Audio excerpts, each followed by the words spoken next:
voilà donc ñu bàyyi ko mu jukki li nga xamante ne moom la indi tey. waaw ci anam bi la neex.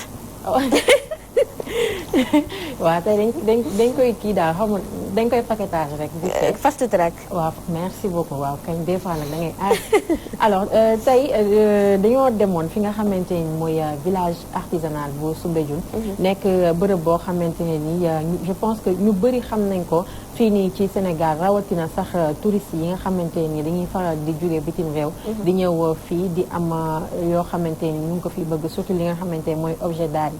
village artisanal ñëpp xam nañ ko fi mu nekk di Soumbédioune ñu ngi koo taxawal ci atum 1961 ginnaaw bi nga xamante ni am nañ suñu indépendance dootoon nañ ci def benn reportage foofee ca biir village artisanal dañuy dem ñu ànd ak Charles René Fall ñu seetaan ko ñëwaat. D'accord.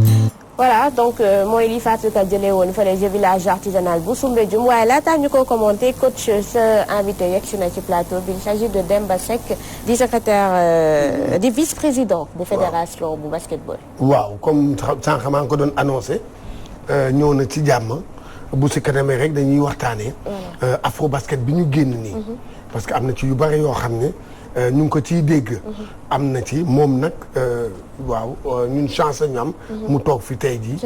wax ñu leeral ñu ci loolu yëpp doon lëndëm. bu ci kanamee daal ñoo ngi ñëw ci ak moom. d'accord chance c'est également un plaisir am na si suñu plateau Demba Seck ñu ngi lay nuyu. maa ngi leen di nuyu yéen ñëpp. di am mbégte di teew fii. jàkkaarloo sama waa ji.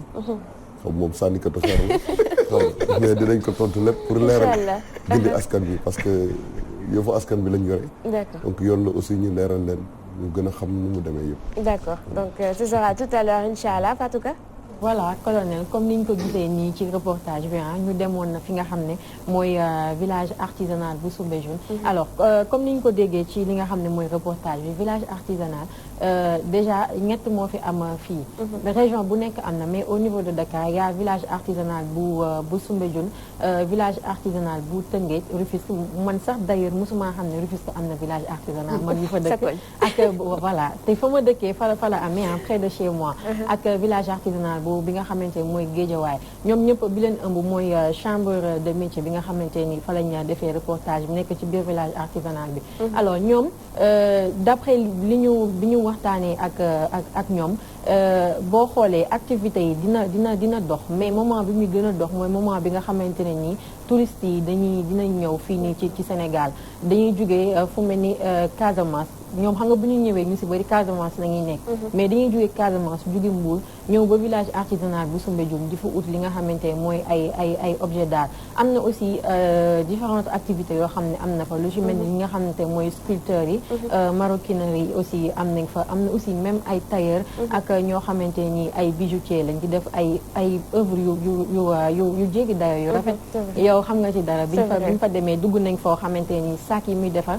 buñ la ne lii fii lañ ko defee ci Sénégal danga naan non loolu mënul nekk te loo xamante ne ñun dañ koy jéggaani di ko uti biti réew di ko indi fii te ñoom ñiy defar boo xoolee moo gën a dëggal sax yi nga xamante ne ñu ngi dem di ko uti problème bi daal mi ngi situé wu ci fi nga xamante ne mooy waa état comme ni ko coach bi waxee tout le temps parce que ñoom état jàppalewu leen bu baax ci li nga xamante ne mooy liggéey bi ñuy liggéey foofu noonu déjà ministre ñi nga xamante ne ñooy ministre bu tourisme ñoom nee nañ liggéeyam des na de trop ci côté boobu noonu te bu ñu sonoon dinañ leen jàppale bu baax parce que ñoom tout le temps ñi ngi defar yoo xamante ne nii dafay amal askan bi li nga xamante mooy njariñ nee nañ aussi li leen gën a métti bokk na si fii nii au niveau du Sénégal nit ñi du ñuy faral di ñëw foofu parce que dañuy wax que ñoom li ñuy jaay dafa cher alors que tel n'est pas le cas li nga xamante ne mooy produit chinois yi ñuy dem jëndi bu ñu ñëwee foofu dañ leen koy jaayee c'est vrai que prix bi dina am tuuti différence mais ñoom li ñuy jaay mooy gën a durer que li nga xamante ne moom la ñuy dem di jëndi ci chinois yi te loolu ñoom ni nañ rafetlu ñu ko benn yoon ñoom daal xam naa ne tubaab yi daal lañ gën a préféré que ñi nga xamante ne ñoo dëkk fii ci biir Sénégal parce que déjà ñu bëri xamuñu ne sax village artisanal mu ngi côté boobu. il fut des temps doon nañ wax que ni tunnel bi moo rey lii di village artisanal bu Soumbédioune mais ñoom nee nañ gisuñu loolu politique kese la woon ku nekk di xëcc di jëmale sa boor mais au contraire tunnel bi mosul rey li nga xamante ni mooy village artisanal ndax tunnel bi sax moo leen permettre ñu am li nga xam ne mooy seen ay parking foofu noonu fu ñuy gaare seen oto ak yu mel mais mosul rey activité yi nga xamante ni moo am foofee ci biir village artisanal bu Soumbédioune. waaw mais xam nga sànq yaa ngi wax gis nga Soumbédioune maanaam popularité bi mu amoon bu njëkk ba amatu ko. c'est vrai. loolu moom xam nga bu njëkk boo nee Soumbédioune rek première chose village bi ngay xalaat. léegi loolu dem nañ ba nga xam ne maanaam kiiwatul noonu gis nga département bu nekk dafa am chambre des métiers chambre de commerce boo duggee bu Tëngéej bi sa yaram day daw day mel ni dañ fay jaay ay xar fay jaay ay nag ay lu nekk nga fay gis.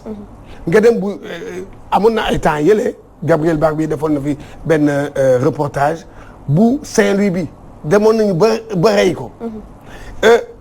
problème bi tey jii xam nga mooy lan moom mooy il faut que dinañ ko waxaat que il faut que état bi am benn système de subvention ñii parce que ay sénégalais lañu produit sénégalais made in Sénégal moom la ñuy jaay lu ñuy maanaam boo leen jàppalee ñoom ñuy liggéey.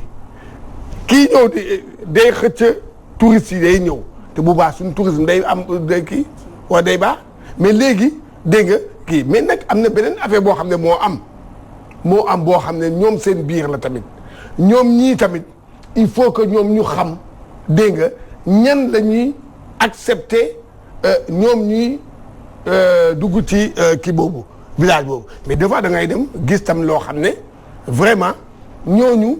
dégg nga du ñu ay maanaam liggéey yoo xam ne c'est made in Sénégal yooyu itam yooyu dafa am aspect boo xam ne il faut benn réorganisation benn réorientation boo xam ne pour permettre li nga xam ne village artisanal parce que lii dafa bokk ci. yaa ngi koy wax bii nii c'est 1961 li fa nekk tout est made in Sénégal. Voilà, je d'accord. pense que ministère tourisme bi moom moo xaw a lajj ci partie. non dafa mës a lajj. effectivement et beneen côté boo xamante ne comme on a l'habitude de le dire même si pour dugg fii protocole la en fait donc buñ ñu mënee yombalal côté yooyu nga xamante ne Fatou Ka bu jógatee que fu mu bëgg a dem parce que booy seet ñoom li ñu waroon def c'est ce que tu es en train de faire finalement. xam nga dafa ci am yoo xam ne duñ bëgg sax nit ñi xam ko. voilà ndax gi nga xadi gi nga ci wàllu métier yi comme ni ko Fatou Ka waxee léegi ñaare nga dem ci yenn béréb yi gis fa ñu liggéey ci liggéey yoo xam ne bu nee la Sénégal lañ ko liggéey da nga naan déedéet. da nga naan ñii lan moo tax jàppalewul leen promouvoir lii wane ko ñu xam ne liggéey yu baaxee nii wéere nii mi ngi am ci réew mi te dama gis ñuy jëggi yeneen i njëfu yoo xam ne yi nii defaree fii ko gën fuuf gën koo yomb mais daal ñun daal man xawma qu'est-ce qu'il y a waaye pour ñu gis loolu daal jafe la man parfois ma wax ko yenn defarkatu dàll yeeg yenn kii yi damay gis ñu def liggéey loo xam ne daal tubaarkàlla dama naan daal ñii lu tax daal état mënut a jàppale ñii ñu wane lii ba li ñuy soxla ñun ñu mën koy am fii. c'est dommage ci biir reportage bi sax kii defar saaj bi mu ngi koy wax nee na mës na bokk benn foire ak ay marocain ñu ne ko moom li mu defar loolu mënul nekk mënuñu ko defaree fii Sénégal mu indi leen ba ci atelier am defar ko wan leen que ni fii lañ koy defaree marocain bi ne que yéen da ngeen aay mais ñun dañ leen ëpp moyen moo tax ñu gën leen a feeñ mu ngi noonu daal xam naa état peut-être bu ñu seetaanee émission bi dinañ si gën a dugal seen loxo ñu jàppale leen jaay li nga xamante mooy jàppale ñu ñun ñii pour yombalal ñu suñu voilà mooy waa li ñu doon wax rek ñu yombalal soo subventionné nit ki moom ci li muy jaay wàññi day wàññi waaye yow doo subvention doo def dara. Fatou Ka merci. waaw merci colonel merci aussi yéen ñi ma bokkaloon plateau bi di leen remercier bu baax ñoom waa village artisanal bu Soumbédioune rawatina ki nga xamante ni mooy Mariam Fall di chéri Dan Mbaye mi ñu gis ci reportage mu defal ñu dëxin bu toog bu am jom macha allah. daal di ñu teral village artisanal. yéen da ngeen demoon pour lekk wala ngeen dem liggéey. dañoo liggéey ba lekk ñu teral ñu ko. da ngeen demoon pour lekk. bon d'accord voilà d'accord non on en reparle. Dinañ ko débrief. merci dëxin bi. waaw parce que da ngeen dem liggéey wala ngeen liggéey